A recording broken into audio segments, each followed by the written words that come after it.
Ya, dalam 1 Timotius pasal yang keempat tadi, jelas ada bahaya kemurtatan. Di ayat 1, ayat 2, nanti Bapak Ibu bisa baca lagi. Ayat-ayatnya tidak akan saya munculkan lagi. Ini hanya mereview dengan singkat saja apa yang saya sudah bagikan panjang lebar di ibadah Minggu Raya tadi pagi. Dan seperti saya sampaikan di pagi tadi, saya ingatkan kembali konteksnya itu, Paulus nulis ini kepada Timotius. Ya, Timotius itu memang anak rohaninya. Tapi dalam konteks ketika surat ini ditulis, Timotius itu bukan anak rohani yang dalam artian baru bertobat gitu ya, atau baru melayani. Tapi Timotius sudah menjadi seorang pelayan Tuhan. Sudah dipercaya mengembalakan atau mengajar sebuah gereja. Timotius juga sudah dikenal pelayanannya oleh gereja zaman itu. Tentu gereja-gereja yang didirikan, gereja-gereja yang di bawah pengaruh wibawa kerasulan Paulus, semuanya pasti mengenal Timotius, karena dalam beberapa suratnya Paulus, Timotius itu sering menjadi utusan, entah menyampaikan surat kah, entah dititipkan untuk mengajar di situ untuk durasi waktu tertentu. Jadi Timotius itu sudah dikenal sebagai bukan sekedar pelayan Tuhan, tapi juga mungkin sudah dikenal sebagai rasul, gitu ya. Jadi cukup menarik ini ketika Paulus menuliskan surat ini kepada Timotius. Timotius yang sudah punya pemahaman iman dari ibunya, ya, dan juga neneknya. Kemudian sejak kecil dia sudah mengajak, memahami atau membaca kitab suci. Ini orang yang lahir dalam lingkungan keluarga yang beriman benar gitu ya. Tapi tetap saja ketika bahkan sudah melayani Tuhan, Paulus tidak segan-segan mengingatkan tentang bahaya kemurtatan. Ini kan tentu menarik ya. Kalau Paulus bilang hati-hati nanti di kemudian hari akan banyak kemurtatan, akan banyak guru palsu, dan itu ditujukan misalnya kepada jemaat kota A, jemaat kota B, jemaat A, jemaat B yang notabene iman atau kadar imannya itu beda-beda, ya itu masuk akal saya lah, lumrah lah. Karena ini kan pengajaran yang menekankan tentang pentingnya menjaga iman yang ditujukan kepada banyak orang. Tapi ketika ditujukan kepada Timotius, jujur saja, saya sudah membahas ini ketika tadarusan Alkitab, kitab Timotius beberapa waktu yang silam. Ya. Surat personal Paulus kepada Timotius ini menarik, gitu. Bagi saya menarik ya. Kepada Titus juga menarik. Karena ini ditujukan person, ya, orang yang bukan orang sembarangan, tapi orang yang sudah melayani Tuhan. Jadi setiap katanya itu berarti bermakna sangat dalam.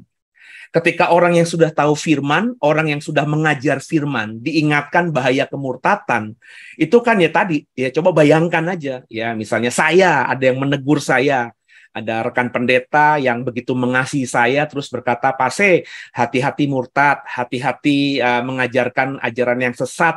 Ini satu sisi kalau saya nggak dewasa, saya akan tersinggung. Kenapa lo bilang begitu? Apakah lo pikir gue sesat gitu ya?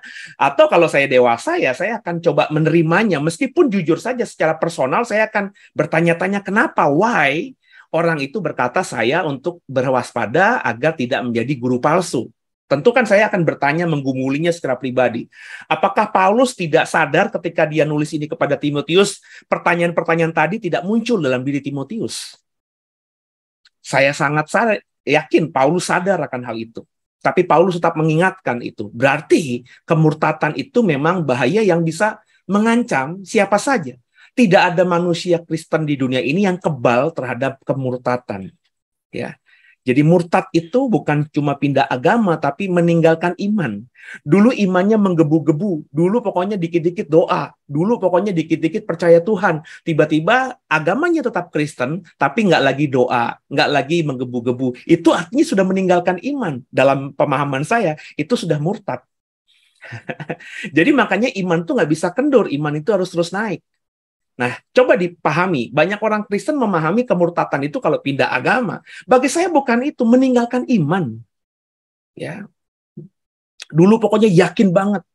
Nggak ada yang mustahil bagi Tuhan. Tiba-tiba hari ini dapat masalah, ya itu khawatir, ya mengandalkan orang. Kalau dulu pokoknya sakit dikit aja, dalam nama Yesus sakit penyakit, semua sakit penyakit ditengkingin gitu ya, beriman luar biasa. Tapi hari-hari ini pilek aja langsung ke dokter, pilek aja udah khawatir, jangan-jangan COVID-19 dan lain sebagainya. Maafkan saya kalau kita jujur, ini sudah meninggalkan iman. Dulu imannya nggak begitu, dulu pokoknya mengandalkan Tuhan, sakit yang parah aja mengandalkan Tuhan. Oh sekarang flu pilek batuk aja mengandalkan obat-obatan, mengandalkan dokter, misalnya begitu. Itu sudah meninggalkan iman. Dan ini masuk dalam kategori bagi saya murtad. Tentu pemahaman saya ini pasti akan banyak yang menentang gitu ya. Karena banyakkan orang Kristen di luar sana memahami murtad itu pindah agama. Saya berkata agama nggak penting. Ya, agama nggak penting ya. Pokoknya agama itu kan kalau boleh jujur cuman ada ya harus dimiliki oleh warga negaranya di republik ini. Di tempat lain mana ada. Makanya kalau orang bule ditanya apa agamamu, itu mereka tersinggung. Ngapain lu nanyain urusan pribadi? Itu ranah pribadi, ranah private gitu ya. Nggak bisa ditanya-tanyakan. Sekolah agamanya apa, terus juga apa namanya mau kerja agamanya apa ditanyakan, itu ranah private. Di luar negeri sana itu nggak boleh disinggung. Ya, kalau ada orang membedakan itu agama, ya menerima orang karena agama itu bisa panjang urusannya, bisa melanggar hukum dan HAM dan lain sebagainya. Cuma di Indonesia saja ya ada agama. Maka bagi saya agama itu nggak penting. Ya, Kristen pun bukan agama kalau kita boleh jujur membaca Alkitab. Ya, jadi bagaimana kita? Apakah kita sudah meninggalkan iman kita? Ya. Dan kemudian kalau kita lagi membahas yang berikutnya, ya. Dikatakan juga Paulus mengatakan di ayat 1 ayat 2 1 Timotius 4 tadi adanya bahaya disesatkan. Ya, bukan saja murtad tapi kita disesatkan. Disesatkan di situ mengikuti ajaran sesat. Mengikuti ajaran sesat ini bisa sengaja maupun tidak sengaja. Jadi kalau sengaja ya kita tahu itu ada ajaran yang nyeleneh kita ikuti. Tapi yang banyak di luar sana tidak sengaja, ya. Kemudian akhirnya tertipu daya oleh pendusta. Tertipu daya oleh pendusta ini ya karena kebodohan. Harus diakui banyak orang Kristen di luar sana bodoh. Sehingga kalau dengar apapun aja yang kalau keluar dari mulutnya pendeta ya pasti benar gitu.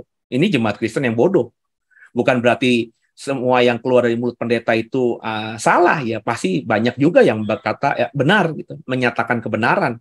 Tapi kalau terlalu menganggap bahwa apa yang keluar dari mulutnya pendeta itu pasti adalah benar, bagi saya itu adalah manusia bodoh. Dan ada juga yang tertipu daya pendusta karena pemahaman yang dia pikir benar itu sebenarnya salah. Ini orang yang terlalu tidak mau belajar, tidak mau membuka wawasan lebih lagi, sehingga dia berpikir apa yang ada diajarkan di komunitasnya, di-sharingkan, diimani di gerejanya, itu yang paling benar, yang di luar itu nggak benar. Dan kalau boleh jujur, mungkin kita pernah ada di fase itu dulu di masa lalu, dan saya harus akui, saya dulu ada juga di masa lalu seperti itu. Zaman saya SMP, saya berkata bahwa apa yang diajarkan gereja saya paling benar, sehingga ketika saya dulu retreat, akhirnya retreat di di SMP begitu ya, dan dulu waktu di SD gerejanya kurang lebih sama, gereja Protestan semuanya, ya hampir-hampir sama semuanya. Tapi ketika di SMP di sekolah negeri ya Kristennya macam-macam, ada yang Pentakosta, ada yang Protestan, ada yang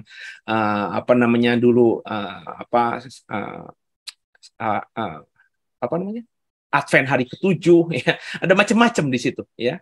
Dan saya yang berasal dari Protestan menganggap ketika retreat, lupa ada orang yang berbahasa roh, ini pasti teman saya sesat gitu ya. Saya ada pernah di masa-masa itu meyakini apa yang saya yakini itu adalah kebenaran, di luar itu adalah sesuatu yang salah ya. Nah, bagaimana saudara ya? Jangan-jangan ya kita menganggap diri kita benar, ajaran yang ada di lingkungan kita benar, tapi sebenarnya itu kurang tepat. Nah, makanya Kristen itu berproses. Menjadi seperti Kristus itu bukan semudah membalikan telapak tangan. Memiliki iman yang benar itu nggak langsung seketika. Berproses, saudara. Dulu ketika kita kecil, bubur itu makanan yang paling enak, yang paling bagus, yang paling top lah. Tinggal telan, karena kita nggak punya gigi. Ya. Tapi ketika kita sudah dewasa, pertanyaan saya, meskipun saya suka bubur, tapi ya paling cuma sebulan sekali pengennya. Ya. Saya suka bubur yang ada di Pasar 8, saudara ya. Tapi meskipun saya setiap hari ke Pasar 8, andai kata seminggu 2-3 kali ke Pasar 8, ya nggak selalu makan bubur gitu. Kadang-kadang enak juga. Kalau kepengen aja. Jadi bubur itu bukan berarti tidak baik buat saya, tapi ya bagi saya sekarang ini makan yang bukan bubur jauh lebih nikmat. Nah, sama dengan iman juga, saudara. Ya, pemahaman iman kita dulu mungkin ya cuma sebatas itu karena memang pemahaman, karena mungkin juga pengalaman, mungkin juga yang diajarkan yang cuma sebatas itu. Tapi bukankah berarti itu yang benar? Sampai selamanya hanya sebegitu saja, berproses. Pemahaman kita soal ilmu pengetahuan saja berproses. Apalagi soal iman. Pengetahuan itu bisa diukur semuanya. Bukankah ilmu pengetahuan itu semuanya bisa diukur berdasarkan teori-teori yang ada? Tapi Tuhan kan nggak bisa diukur, namanya Tuhan kan maha. Nah, kalau yang apa namanya yang bisa diukur saja kita bertumbuh pemahamannya, masa yang maha untuk mengenali yang maha kita tidak ada pertumbuhan sama sekali. Ini aneh ya. Maka ya harus bertumbuh. Ya, orang Kristen bagi saya kalau Bapak Ibu mengikuti yang saya bagikan, saya selalu mengatakan ya kita harus coba rendah hati ketika kita mendapatkan pengajaran yang baru. Jangan mengeraskan hati. Ya, coba dipendam dulu, coba digumuli lagi pelan-pelan, ya, baru nanti bersikap setelah kita menggumulinya cukup beberapa waktu lama. Jangan mentang-mentang kita punya pemahaman tertentu, mendengarkan khotbah yang sedikit nyeleneh, kita langsung berkata ini nggak benar, gitu. Itu tidak boleh. Bisa saja, dan kemungkinan itu besar terjadi. Ya, apa yang dipahami pendeta itu meskipun bagi kita agak aneh, tapi itulah yang benar. Dan saya mengalami itu dulu sebelum saya sekarang ini. Saya pernah menilai pengajaran pendeta-pendeta tertentu itu agak nyeleneh, agak aneh, ekstrim gitu ya, out of the box gitu ya, nggak di luar kelaziman, di luar pemahaman iman yang umum. Dulu saya diajarkan di banyak kelas ya, dosen-dosen saya mengatakan bahwa ya kalau pengajarannya itu tidak tidak universal ya, tidak katolikos, tidak umum ya, itu ya bisa dianggap sesat gitu. Itu yang dicekokin ke saya. Sehingga ketika saya akhirnya memahami ada pengajaran yang nyeleneh yang agak berbeda, saya bilang itu sesat. Dan tapi berdasarkan usia, pengalaman dan juga pengalaman pribadi saya dengan Tuhan, banyak hal-hal sekarang yang saya dapati justru yang tidak sependapat sama dengan apa yang saya pahami dulu. Terus saya memahami dalam diri saya apakah saya berarti sesat gitu. Dulu saya sering gampang bilang orang itu sesat. Ada 1-2 pendeta, nggak banyak memang, hanya 1-2 pendeta di Indonesia ini yang dulu saya agak bilang nyeleneh. Ternyata sekarang pemahaman saya sama dengan dia. Ya, saya tidak bilang pemahaman kami yang benar, tapi dulu saya bilang pemahaman model begini salah. Tapi sekarang ini saya berdiri di pemahaman yang sama dengan beliau itu. Ya kalau ngomongin pemahaman saya, artinya saya bertumbuh. Ya, dulu saya anggap pengajaran ini tidak baik, tidak benar, tidak seperti yang diajarkan umum, tapi sekarang ini yang saya imani. Nah, artinya ada pertumbuhan. Ya, soal lepas benar atau tidaknya itu biarlah Tuhan yang menghakimi nantinya. Jadi, ini yang harus dipahami, ini yang diungkapkan Paulus kepada Timotius, khususnya yang ada di 1 Timotius pasal 4 ayat 1 dan 2. Bahaya kemurtatan dan juga bahaya disesatkan oleh ajaran sesat dan juga ditipu daya oleh para pendusta. Ya, para pendusta itu omongan dan tindakannya bertolak belakang. Dan yang terakhir yang saya bagikan di dalam khotbah pendalaman tadi pagi Minggu Raya, bahwa kita ini manusia akhir zaman supaya tidak bisa disesatkan itu harus terdidik dalam pokok iman dan ajaran sehat. Ya, terdidik dalam pokok iman dan ajaran sehat. Pokok iman itu berarti kita harus punya pemahaman dasar iman. Dalam bahasa teologi itu dogmatika, ya, yang harus kuat. Ya, jadi, nah dogmatika itu atau doktrin ya bahasa yang lebih awamnya itu masalahnya setiap gereja berbeda-beda. Bayangkan kalau saudara itu orang yang sering jajan dalam tanda kutip ya, loncat-loncat atau datang ke gereja-gereja yang berbeda, random gitu. Karena ada orang Kristen berkata, Pak, saya kalau ke gereja mah tergantung Roh Kudus. Ya pokoknya saya melangkah aja, tiba-tiba ada gereja, saya tergerak untuk berhenti, saya nonton di situ, atau saya ikuti itu, saya masuk ke dalamnya. Minggu depan di situ lagi, belum tentu pas saya bergerak lagi, oh Tuhan bilang bergerak ke arah yang berlawanan dari minggu yang lalu. Ini orang yang model begini, itu akan, apalagi kalau dia belum punya pemahaman dasar iman yang kuat ya, itu otaknya akan kacau gitu. Karena menerima doktrin pengajaran yang berbeda-beda. Dan ini bahaya, saudara, bahaya. Dan maafkan saya ketemu orang model begini bukan satu dua, banyak saudara, banyak. Terutama orang-orang yang baru saya kenal gitu ya. Ya, merespon misalnya khotbah saya, merespon materi-materi di YouTube saya, akhirnya nggak tahu kenapa dapat nomor telepon saya, terhubung dengan saya, sharing sama saya langsung bisa menduga ini pertanyaan-pertanyaan ini muncul karena dia belum punya dasar yang kuat, tapi menerima semuanya, ya. Jadi dia hanya caplok sana, caplok sini aja. Pengajaran pendeta ini dia tidak ikuti dengan dalam, pandangan pemahaman gereja itu dia tidak pahami dengan dalam, dia cuma ikut sekali dua kali, dia coplok begitu, terus dia berpikir dia sudah tahu semuanya. Wah, ini kacau, saudara, kacau, ya, ya. Dan ini banyak sekali. Baca buku teologi random gitu, ya. Aduh, Bapak Ibu, saya cuma mengatakan kepada saudara, ya, buku-buku teologi itu meskipun bukunya bagus-bagus, harganya mahal-mahal, ditulis oleh doktor teologi, bahkan lulusan luar negeri dan orang luar negeri sekalipun, itu kalau kita baca dan kita tidak tahu siapa dia, latar belakang pendidikan teologianya, meskipun sama-sama bicara soal Kristus, sama-sama topiknya soal Roh Kudus, itu bisa bertolak belakang pengajarannya, saudara. Dan ini fakta. Ya, dan saya harus ngomong supaya saudara tuh paham begitu. Ya. Pemahaman saya soal Roh Kudus dengan pemahaman pendeta lain yang mungkin sama-sama punya gelar teologi dengan saya, durasi pelayanannya juga sama dengan saya, bahkan mungkin satu sinode dengan saya, bisa berbeda loh, saudara. Bisa berbeda. Nah, itu makanya kita harus kalau memiliki pokok iman harus tertanam dalam sebuah gereja. Kuat dulu dalam satu pemahaman.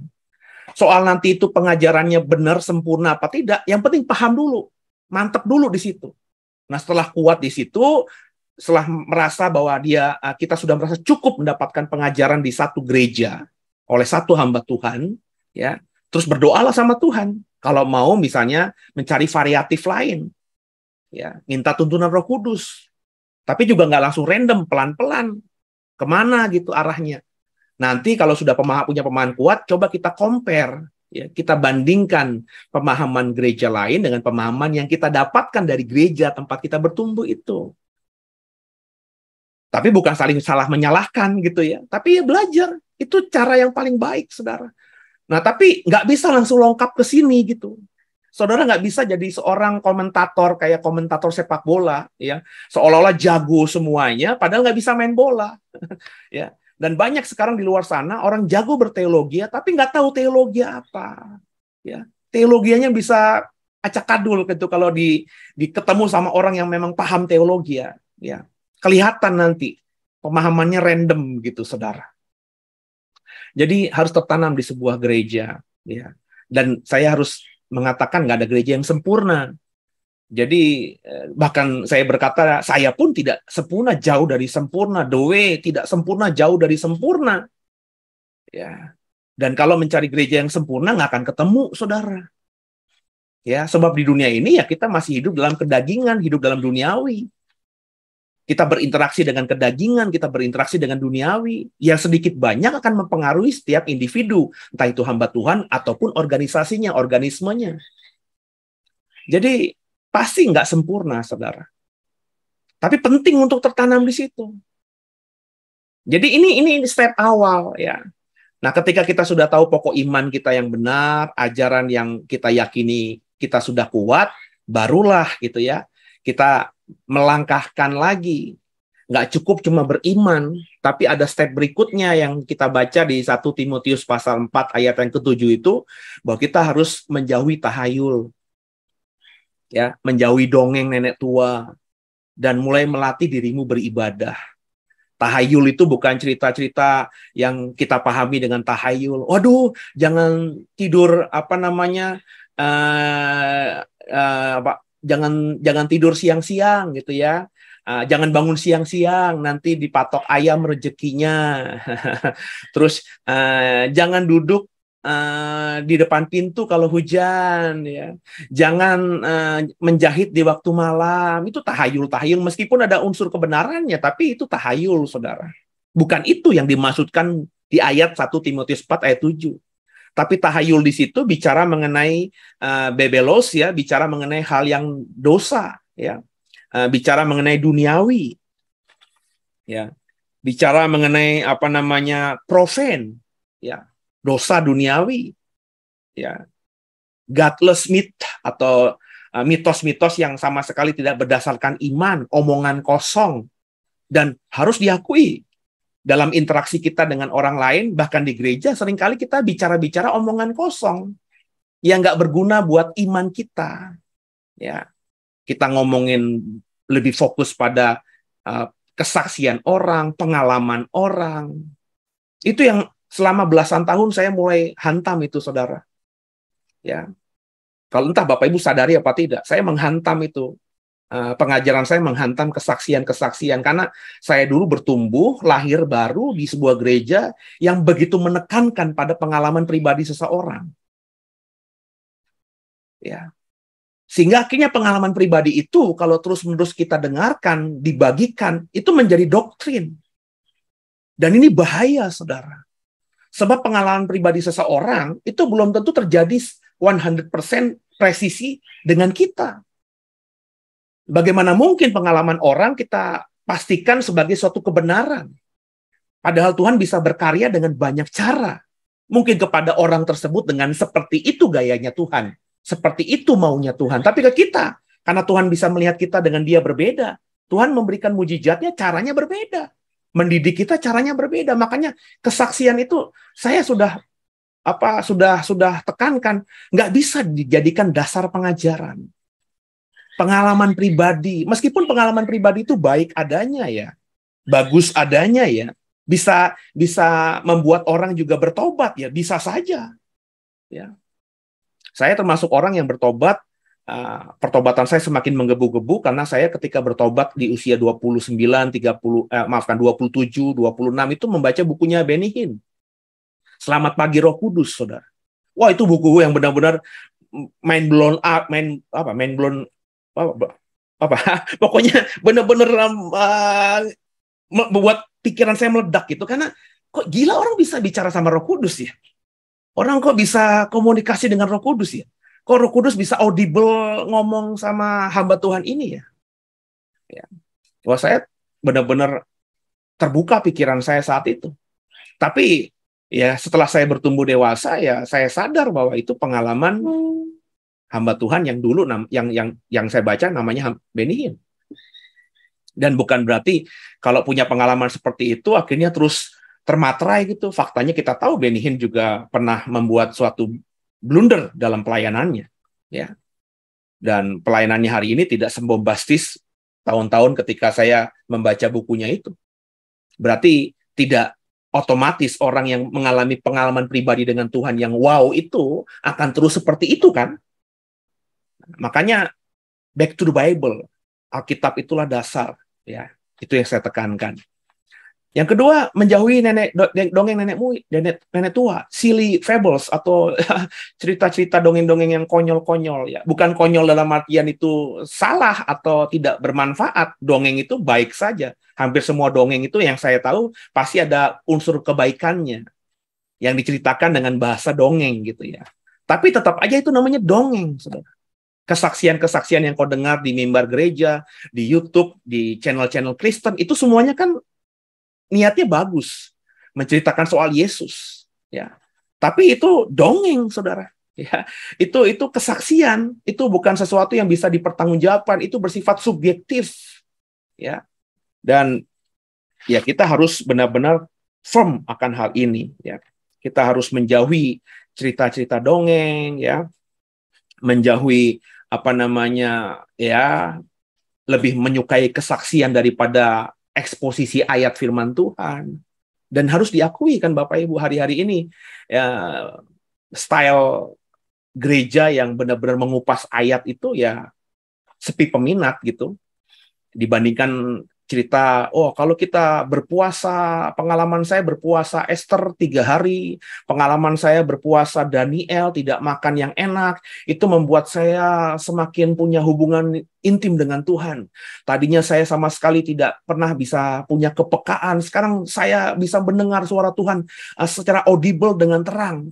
Hari-hari ini saya merasa bahwa saya melihat ada malaikat Tuhan. Saya bisa melihat malaikat Tuhan ketika saya berpuasa, bla bla bla bla. Saya tidak bilang pengalamannya itu otomatis salah atau sesat, saudara. Ya. Tapi apakah begitu dampak dari orang berpuasa? Ya. Apakah semua orang yang berpuasa akan seperti itu? Dan apakah tujuan berpuasa seperti itu? Ya. Ayo baca benar-benar konteks puasa Esther, puasa Daniel itu apa? Kenapa Daniel berpuasa seperti itu? Latar belakangnya apa? Esther kenapa berpuasa seperti itu? Latar belakangnya apa? Itu yang harus kita pelajari, ya. Tapi banyak orang di sana kan suka dengan cita-cita begitu, ya. Dan yang ketiga, latihlah diri beribadah. Nah, beribadah itu saya jelaskan panjang lebar tadi, bukan beribadah datang ke gereja, kasih persembahan, memuji, menyembah Tuhan. Tapi beribadah dalam bahasa aslinya tuh ya kurang lebih terjemahannya apa namanya NIV dan juga King James itu kurang lebih to be godly, menjadi seperti Tuhan. Ya. Dan itu menjadi seperti Tuhan ya tentu tidak bisa terjadi kepada kita hanya dengan kita rajin ibadah hari Minggu kan. Sebab hari Minggu itu kan hanya 1 dari 7 hari gitu ya. Jadi to be godly itu ya hidup kudus itu ya benar-benar perjuangan, usaha mati-matian kita. Di Senin, Selasa, Rabu, Kamis, Jumat bagaimana kita konsisten atau mempertahankan berkata ya di atas ya, tidak di atas tidak. Mulut nggak dolak-dalik. Itu kan perjuangan berat ya. Ada kalanya kita berpikir apa gua nggak ngomong ya. Tapi kalau nggak ngomong dosa. Seperti saya bilang, saya dilema ketika saya mengetahui hasil analisa dokter terhadap ibu saya. Ya, semua bicara tentang keganasan, ya mengerikan. Satu sisi saya mau keep itu untuk saya dan ya adik saya sajalah. Orang tua saya nggak usah tahu dulu lah. Tapi saya kalau nggak ngomong, ya saya akhirnya secara nggak langsung berdusta. Ketika ibu saya nanya, gimana Le? Ibu kenapa ini? Nah, saya mau ngomong gimana? Enggak, ibu baik-baik aja. Dosa loh. Padahal tujuannya baik. Supaya ibu saya tenang. Ya, setelah bergumul panjang gitu ya. Enggak, saya harus ngomong aja. Ya, toh kematian dalam Tuhan itu bukan sesuatu yang mengerikan. Toh saya kalau andai kata ibu saya mati pun saya berpisah dengan dia ya. Bukan berarti saya tidak akan ketemu lagi. Nanti dalam kekekalan kalau saya mempertahankan iman saya akan reuni kembali dengan dia. Saya menantikan itu. Ya udah saya ngomong aja apa adanya. Ya. Ketika jujur itu susah loh, saudara. Ya. Nah, bagaimana kita? Ya, bisa nggak menjaga hidup kudus itu? Hidup yang tak berdosa itu. Itulah beribadah. Jadi beribadah bukan semata hanya melayani hari Minggu, datang ke gereja hari Minggu. Tapi beribadah itu dalam keseharian kita. 24 hour per day. 7 day per week. 30 day per month. Itu kita harus berusaha untuk menjadi seperti Kristus. Kalau dilakukan, maka kita akan menjadi hamba Tuhan, pelayan Kristus yang baik. Haleluya. Ya, saya rasa reviewnya cukup ya. Saya kembalikan kepada moderator untuk kita coba sharingkan lebih dalam lagi. Oke, thank you Pak Sik.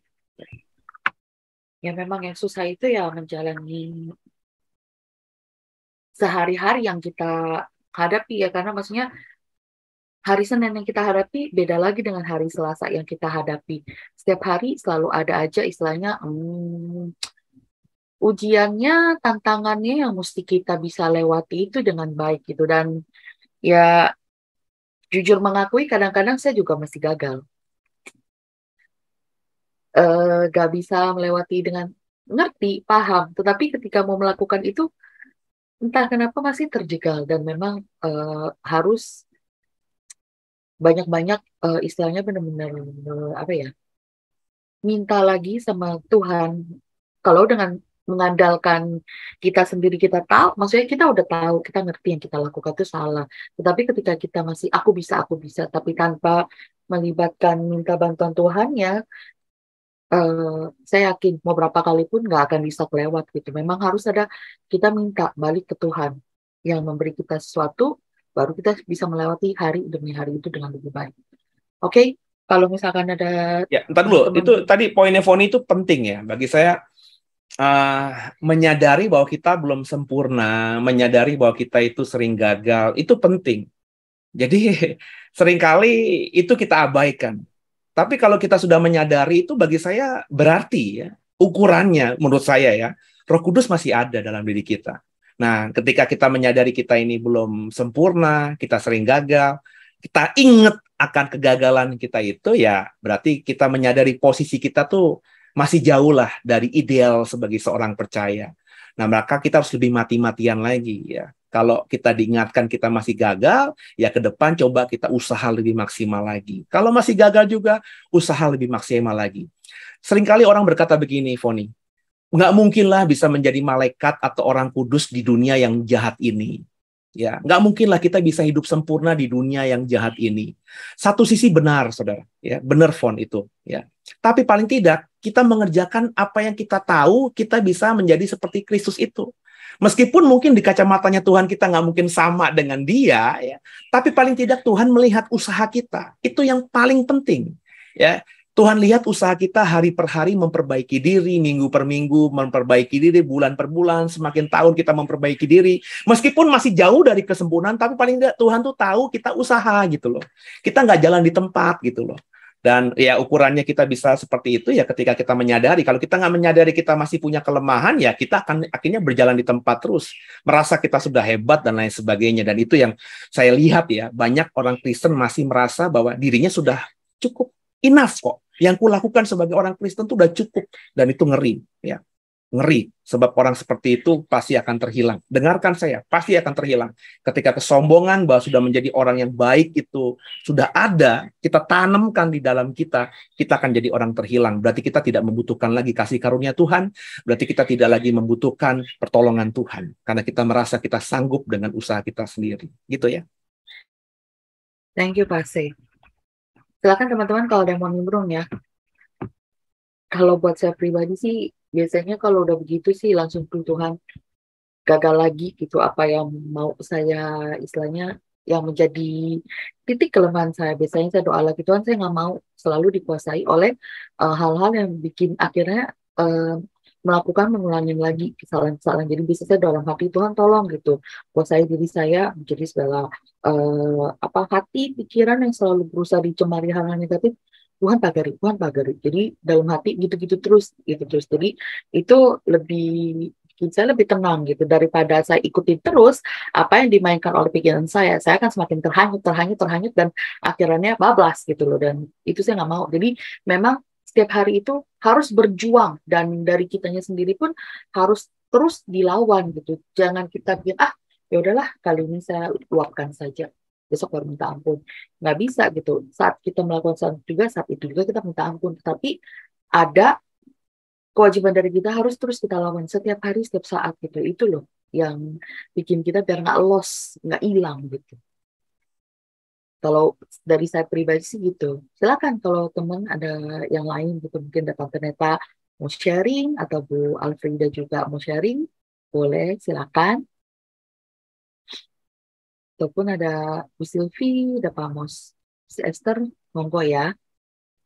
Emang gak gampang sih, emang ini butuh perjuangan terus setiap hari. Tetapi kalau kita minta pada Tuhan, gak ada yang mustahil sih.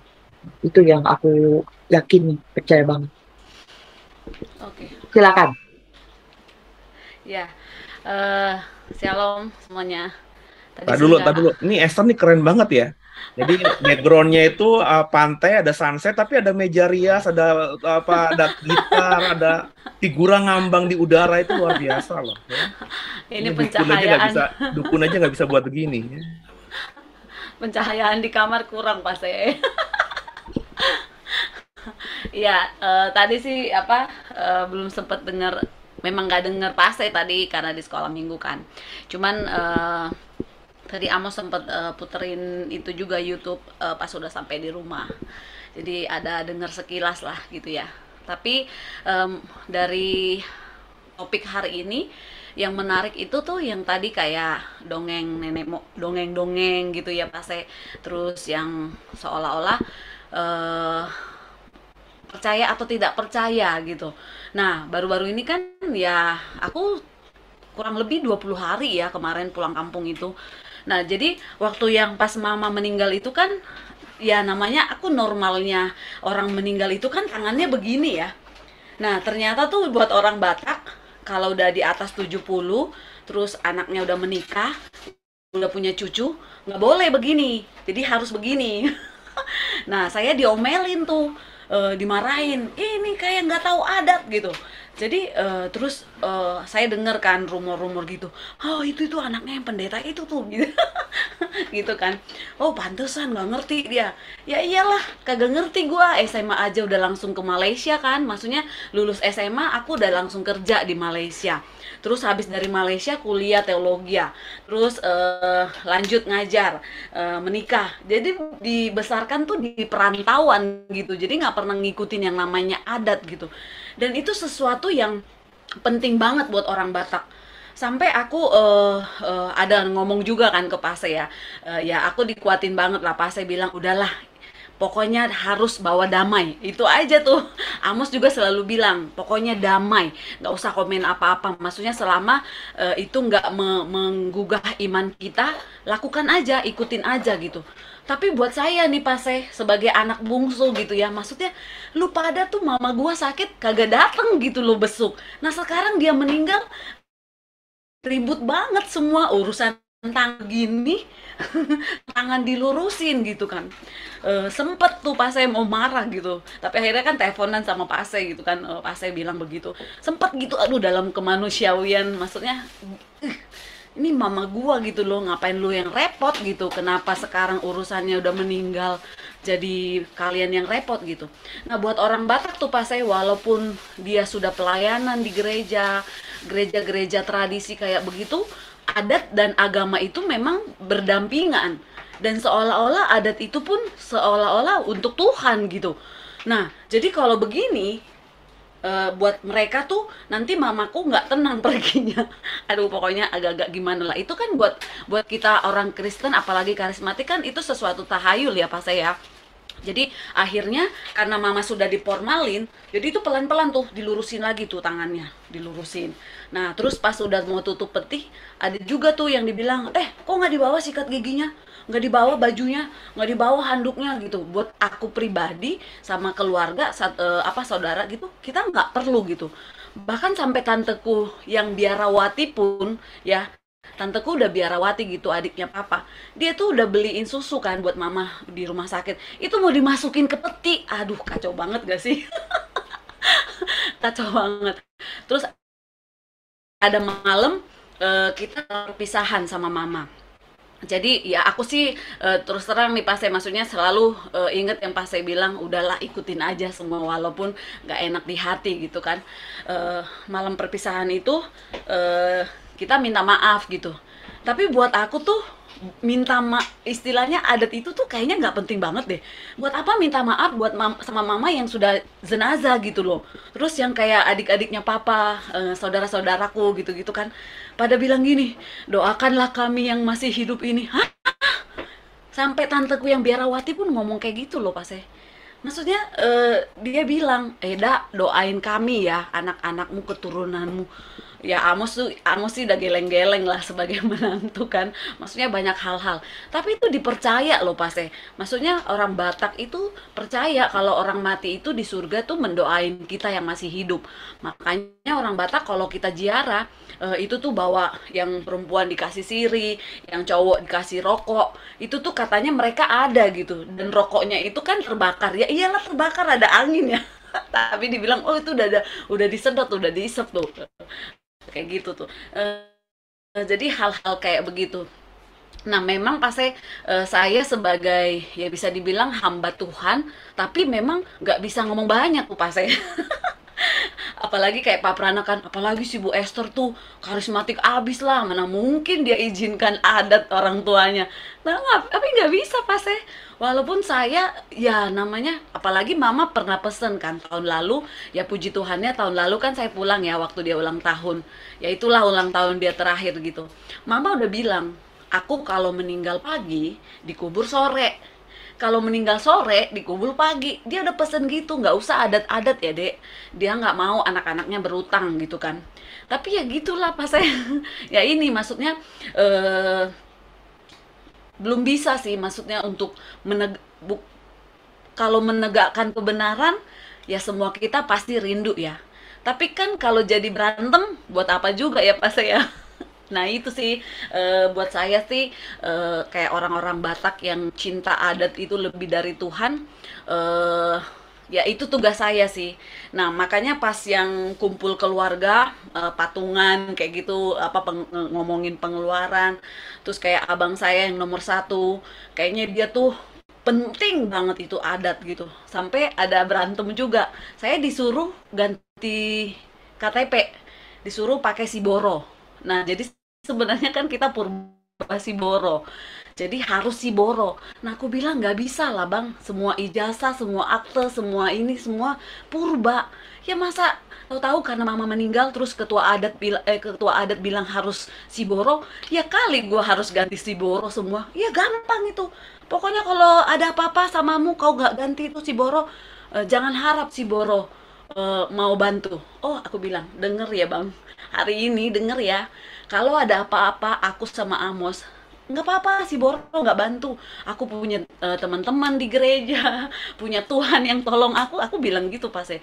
Jadi memang ya itulah dari yang tadi dibilang apa tahayul apa segala macam, tapi dibilang nggak percaya juga ya memang masih kejadian pas saya ada aja gitu. Jadi aku pribadi memang ya terus berdoa untuk keluargaku secara khusus gitu. Eh, Kadang aku bilang juga sama abangku, bang, ayolah bang, coba abang cross check, kenapa hidup abang begitu-begitu aja? Berarti ada yang salah, aku bilang gitu.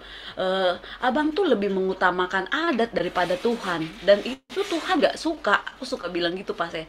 Cuman ya itulah ujung-ujungnya nanti jadi berantem, gitu pas saya dari aku. Ya, gimana ya? Ya, makanya kemarin saya kan nonton tuh ya, Pak, Ngeri-Ngeri Sedap ya, yang di bioskop itu ya.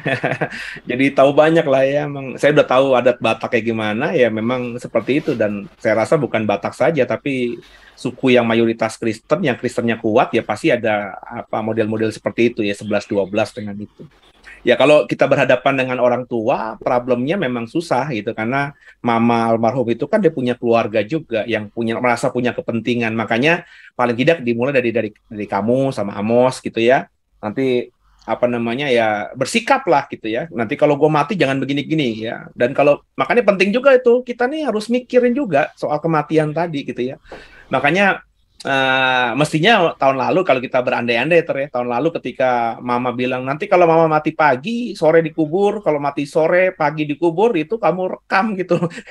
Kalau Iya, direkam gitu mungkin yang keluarga lainnya akan diam dengan sendirinya karena ini adalah betul. wasiat terakhir gitu ya dari mama. Iya, Cuma kalau mereka bilang, siapa yang bilang? Mama bilang sama aku tahun lalu, kau bisa-bisa saja gitu. Mungkin mereka tidak percaya gitu ya. iya, Karena memang adat istiadat dan gaya mereka begitu ya. Nah kalau udah begini ya susah. Yang paling tidak mulai dari diri kita lah ya. Dari dirimu, Amos, keluarga yang bisa dipengaruhi dengan iman yang benar ya. Dimulai dengan hal seperti itu gitu ya. Kalau merubah adat yang sudah turun-temurun mengakar itu ya memang susah, nggak bisa dipotong begitu langsung berubah ya. Itu harus mm, individu per individu. Nah berharap sungguh sih suku-suku yang Kristen yang memang kuat secara adat itu lambat laun ada terang Tuhan lah gitu yang menerangi gereja ya. Kalau menerangi orang itu sudah, tapi kan susah orang merubah gereja gitu ya, terutama gereja suku itu ya. Supaya nanti ada lahir hamba-hamba Tuhan, pendeta-pendeta yang mau mentransformasi sesuatu yang tidak berkenan kepada Tuhan itu ya menjadi sesuatu yang bukan berarti tidak beradat. Oke lah beradat, cuma ya adat-adat yang masih selaras lah dengan firman Tuhan gitu ya. Kayak soal tadi apa kalau orang yang sudah mati sudah punya anak-anaknya sudah nikah, punya cucu, terus tangannya harus begini atau bagaimana itu kan ya kita dengan logika saja nggak masuk akal mau gimana nanti untung cuma dilurusin doang coba kalau begini disuruh senyumnya formalinnya senyum gitu kan mateng nggak tuh ya jadi kan ya nggak penting gitu ya tapi ya paling tidak kita belajar lah ya paling tidak kita tidak seperti itu ya oke itu tanggapan dari saya tapi memang harus jadi damai daripada ribut-ribut bermasalah panjang ya kamu udah nonton film Ngari-Ngeri Sedap belum? Belum. Esther udah nonton belum Mama Amos? Mesti nonton itu film ya, karena ke orang Batak itu. Oke, ya. Kalau ngomong tentang tahayul kayak gitu tuh, kita juga ngalamin pasti pas Ama meninggal. Jadi itu 2 hari sebelum Ama meninggal, adik Ama yang tinggal di Hong Kong meninggal lebih dulu. Berita itu semua keluarga tahu kecuali Ama. Ama tidak dikasih tahu kan, nggak diinfokan karena kondisinya memang udah nggak stabil. Tapi mungkin dia ada firasat kali, saya cuma nggak tahu ya. Jadi ketika udah kejadian Ama udah dipanggil Tuhan, ketika di rumah duka itu ada beberapa adiknya yang mulai eh, ngumpulin massa, istilah ngumpulin adik-adiknya Ama itu juga. Jadi mereka itu mau pasang boneka dari boneka-bonekaan, mau pasang apa. Jadi itu mereka bicarakan dengan om saya. Jadi waktu itu ditanya, untuk apa? Apa fungsinya? Jadi ketika itu mereka bilang, itu fungsinya gini katanya. Jadi kan dibilangin, ini kan tiba-tiba nih dua-duanya meninggal nih dalam waktu kedekatan nih. Jadi fungsi boneka itu sebagai apa? Pengganti. Nanti kalau nanti pengganti kita. Jadi nanti kalau Ama meninggal, dari kita nggak ada lagi yang ditarik ikut dia meninggal katanya. Jadi boneka ini sebagai pengganti. Ketika dijelaskan seperti itu, nggak terima kan anak-anaknya Ama, terutama om-om saya. Apa-apaan ini kok pikiran mereka begitu banget gitu. Dan di antara adik-adik Ama ada beberapa yang sudah Kristen. Tapi akhirnya mereka agak terkontaminasi karena kalah suara. Jadi mereka yang mau melakukan hal-hal kayak begitu itu yang lebih percaya tahayul itu lebih menang suaranya gitu. Lebih banyak mereka. Akhirnya nggak ada ketemu titik temu, pokoknya dari pihak om saya tetap enggak gitu. Sedangkan dari pihak Ama sendiri juga, Ama nggak mau ribet sejak Ama dari Buddha dia masuk ke Kristen. Udah bertahun-tahun yang lalu lama dia tuh selalu ngomong ke saya, nanti kalau Ama meninggal katanya, nggak usah ribet, dikremasi, dilaburin aja kalau gitu. Ama nggak mau nyusahin anak cucu. Itu ngomong udah bertahun-tahun yang lalu sama saya gitu. Dan ketika itu kejadian, maksudnya di rumah duka itu ada sedikit ya clash gitu. Saya memang nggak bisa ikut campur karena bukan ranahnya. Akhirnya eh, karena dilihat udah mulai agak ricu, akhirnya om saya mutusin. Tadinya mau tutup peti malam, akhirnya sebelum sore udah ditutup sama om saya duluan di handle. Jadi biar nanti nggak terlalu rusuh gitu. Adik-adik Ama yang tadi berencana itu gak gitu terima mereka. Agak ada beberapa yang marah, tapi udah gak diladenin. Nah besoknya ketika kremasi, malamnya kita dipesenin pokoknya keluarga inti Ama semua mesti pakai baju merah. Oh oke, kalau itu kalau masih sekedar pakai baju itu kita bisa terima. Nah ternyata kemarin baru tahu kata si Pak Robi itu kemarin info katanya kalau artinya disuruh pakai baju merah keluarganya dari orang yang meninggal itu artinya orang yang meninggal itu tuh udah meninggal dengan keadaan yang sukacita katanya maksudnya karena meninggal dalam keadaan bahagia karena dilihat dari umurnya udah punya anak punya cucu punya cicit jadi uh, merah ya oke lah maksudnya kalau itu memang nggak ada yang nyeleneh kita masih bisa uh, terima gitu. Akhirnya kita tetap terlihat di terakhir ketika udah selesai kremasi mau pulang berfoto semua keluarga lama pakai baju merah gitu. Itu masih bisa diterima. Tapi yang memang yang kita nggak bisa diterima itu yang ketika ada boneka karena mereka takut nanti ketika gak berapa lama mereka udah saling menduga ini nah habis Ama meninggal nih giliran siapa lagi nih yang meninggal gitu. Nanti nextnya akan diajak. Nah, yang paling takut yang habis Ama, di bawahnya Ama itu yang ketakdir. Makanya dia yang paling bersemangat untuk ayo pesen boneka saat itu cukup. Jadi di situ sempat agak panas suasana. Akhirnya diputusin dah tutup peti. Masalah selesai. Maksudnya gini, kalau kalian gak bakal dibilang ini dari hidup aja dia sayang sama kalian. Nggak mungkin ketika dia meninggal dia akan ngajak kalian. Buat apa? Jadi akhirnya udah case close. Jadi itu tahayul-tahayul yang kalau memang kita nggak bisa handle dengan tegas ya, itu juga akan merusak suasana bener-bener juga karena akhirnya yang Kristen pun kalah suara akhirnya ya udahlah ikutin aja katanya dengerin yang tua kayak akhirnya mempushnya dari sisi itu dengerin yang tua tapi dari kita nggak ada kompromi karena dari Ama sendiri pun udah ikut Tuhan percaya Tuhan Yesus jadi nggak ada kompromi dan gitu itu sih waktu itu kejadian tuh juga lumayan lucu. Emang kalau ya udah urusan tahayul-tahayul gitu wah waktu kecil paling sering saya Jangan gunting kuku malam-malam. Jangan buka payung di rumah. Nanti ada ular masuk lah atau apalah. Pokoknya itu segala macam. Dan itu sempat sempat apa ya? Sempat meresap sih Pak, jujur. Karena udah dengar dari kecil, sempat meresap. Jadi itu pas udah mulai nggak peduliin lagi itu, ketika benar-benar udah, oh, memang Tuhan yang berdaulat atas hidup kita. Jadi dulu pernah bilang, kalau mau tidur itu, kaki itu tidak boleh hadap ke pintu keluar rumah. Karena itu posisi tidur orang mati ketika ditaruh di dalam rumah. Gitu. Jadi itu tuh sempat, itu kan semacam tahayul juga ya, sempat dibilangin, nggak boleh. Kalau kamu tidur dalam posisi begitu, kamu akan mimpi buruk. Nah, saya pernah sekali tidur dalam posisi itu, nggak ada apa-apa, biasa-biasa aja, nggak ada mimpi buruk, nggak ada mimpi apa-apa gitu. Nah, jadi maksudnya ketika kita udah tahu, memang Tuhan yang berdaulat atas hidup kita, segala macam omongan-omongan tahayul itu akan terpatahkan dengan sendirinya ketika kita lebih percaya pada Tuhan gitu loh. Itu sih dari saya sih. Memang harus berpegang sama Tuhan itu lebih gitu. Oke, teman, ada yang lain? Tante Neta mungkin mau nyambung, atau Bu Alfrida, atau Bu Silvi? Banyak nih yang nggak on cam. Sibukkah? Kayaknya hari ini ceritanya tentang orang tua ya. Iya. Sudah saya ngalamin seperti yang dialamin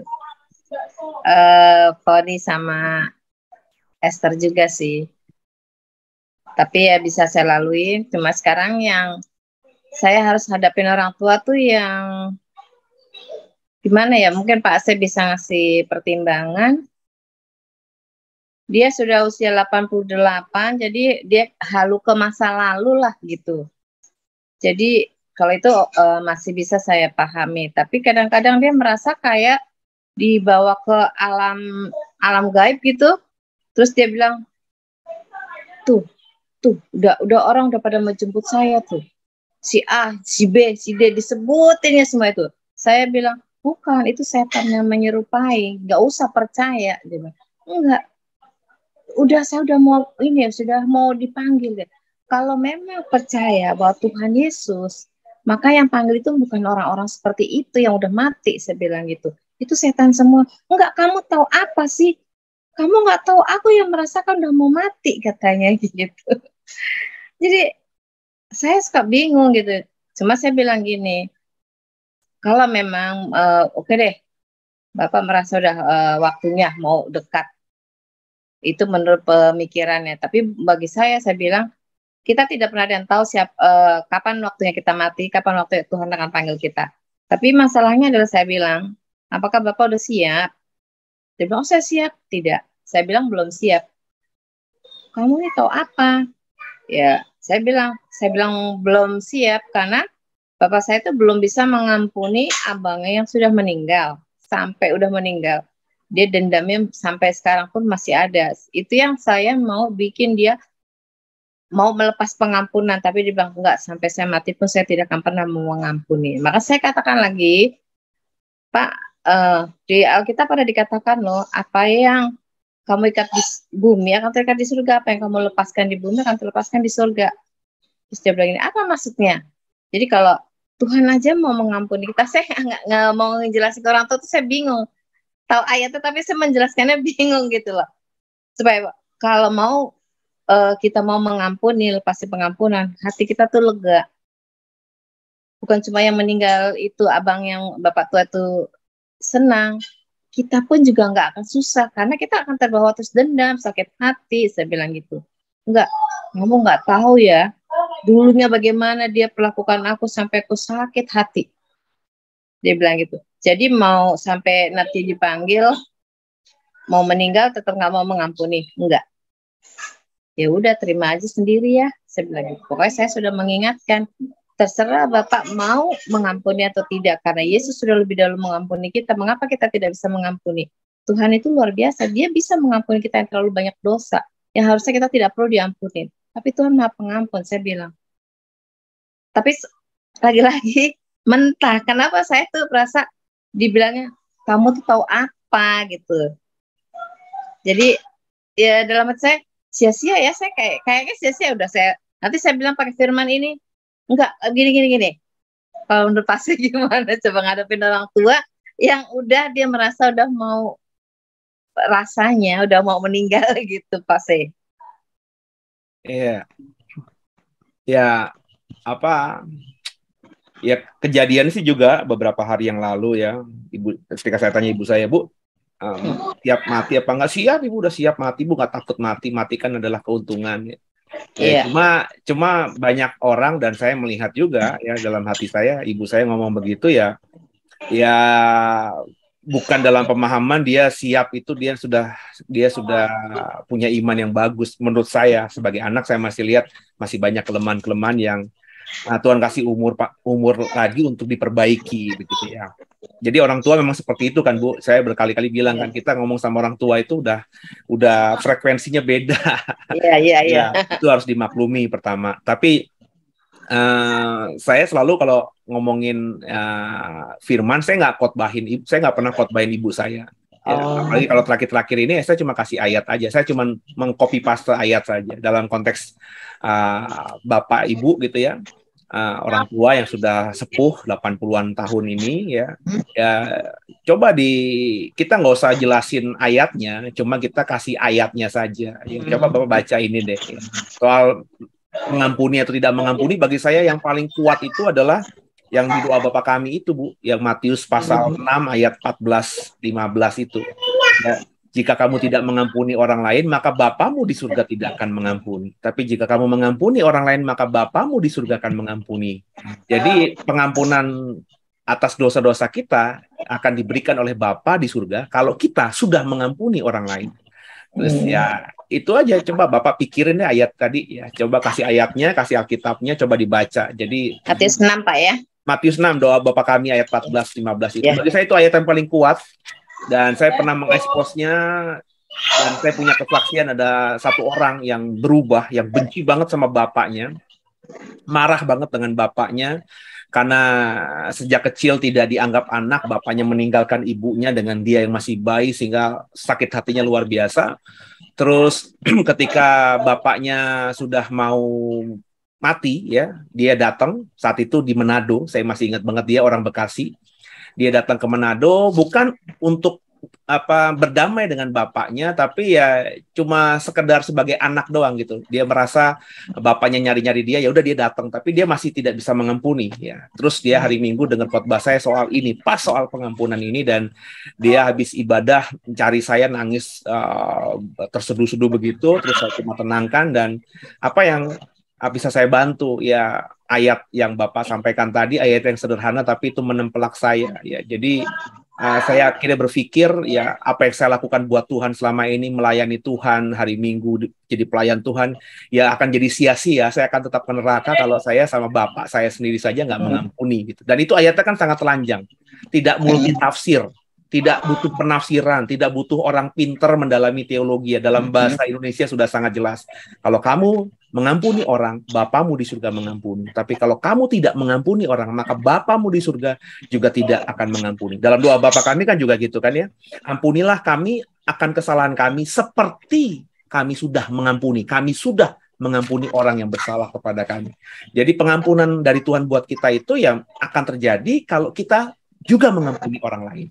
Tapi kalau kita sudah merasa diampuni Tuhan, tapi kita tidak mengampuni orang lain, seperti cerita soal raja yang memiutangi orang yang beribu-ribu talenta itu, Ibu ingat cerita yang saya pernah khotbahkan? Sudah diampuni, tapi Tuhan bikin ada lagi yang lain. Iya, ketika hanya dengan beberapa dinar sahabatnya berhutang dimasukkan dalam penjara. Jadi Tuhan seperti itu. Jadi mestinya cerita soal ayat doa Bapa kami dan juga cerita soal raja tadi yang membatalkan pengampunannya kepada orang ini, kasih aja kepada Bapak ya. Saya rasa kalau orang tua itu baca Alkitab mungkin lebih. Udah nggak bisa lagi Pak. Udah nggak bisa ya?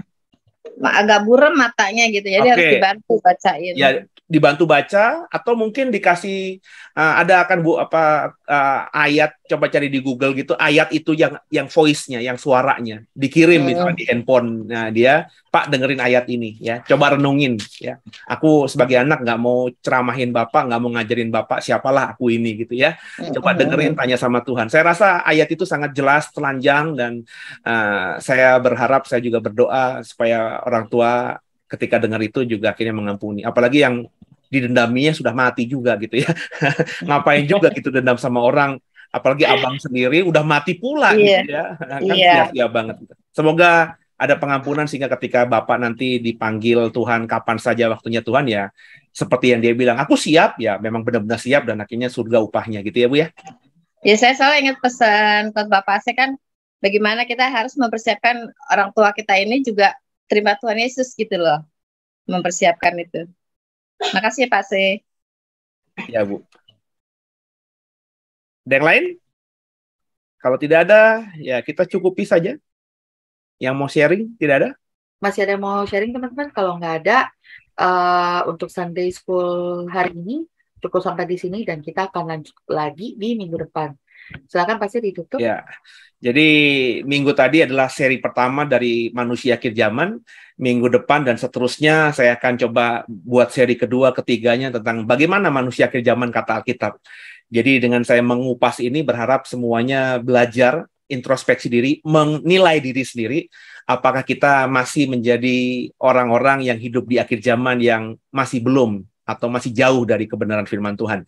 Sehingga nafas yang masih bisa kita tarik ini kita manfaatkan untuk memperbaiki diri, sehingga ketika nanti waktunya Tuhan kapan, entah kita mati duluan atau pas benar-benar kedatangan Tuhan akhir zaman dan lain sebagainya, kita didapati Tuhan itu ya mati secara indah, mati dalam Tuhan, dan upah kita adalah surga.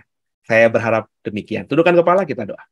Makasih Tuhan buat malam hari ini kami sudah bersaksi, kami boleh sharing dengan pengalaman kami pribadi, lepas pribadi soal bagaimana kami menghadapi keluarga, orang tua dalam konteks tahayul, pemahaman adat istiadat, dan juga cara berpikir orang tua kami yang memang sulit lagi untuk dirubah karena faktor usia dan lain sebagainya.